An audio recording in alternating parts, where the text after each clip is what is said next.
জন্য করে জন খেটে খাস চাকরগিরি করি সেটা স্বীকার করবি বাড়া, ঠিক আছে? আর এটা ক্ষমতা রাখবি, তুমি এমন কোনো বাল হয়ে পারোনি বোকাচোদা কোথাকার।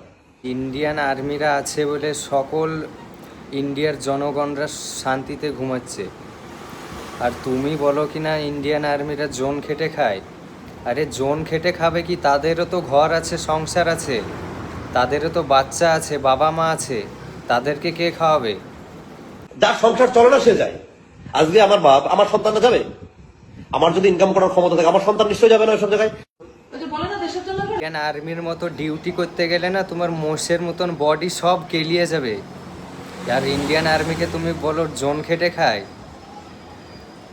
ইনাকে কেউ বাংলাদেশের বর্ডারে, পাকিস্তানের বর্ডারে আর চায়নার বর্ডারে ইনাকে পাঠিয়ে দাও।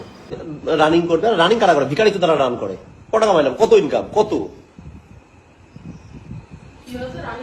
সবাই যদি তাহলে চাকরি করতো, বিজনেস করতো, তাহলে দেশ রক্ষা কে করতো? রোবট দিয়ে দেশ রক্ষা করাতে নাকি? আর তুমি এখানে বিশাল বড় বড় কথা বলো।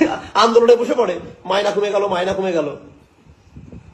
ওইটা মনে হয় সরকার যেমন একটা প্রথম কথা, সরকারি চাকরি যারা করে ভাই 60,000 2 লাখ যারা মাইনা নেয় তারা 6 টাকারও কাজ করে না। আমি একদম ওপেন বলছি। যখন চায়না পাকিস্তান তোমার যখন পাছায় মিসাইল দিবে না, তখন এই তোমার স্টেরয়েড মারা বডি কাজে লাগবে না, তখন ওই ইন্ডিয়ান আর্মিরই দরকার হবে।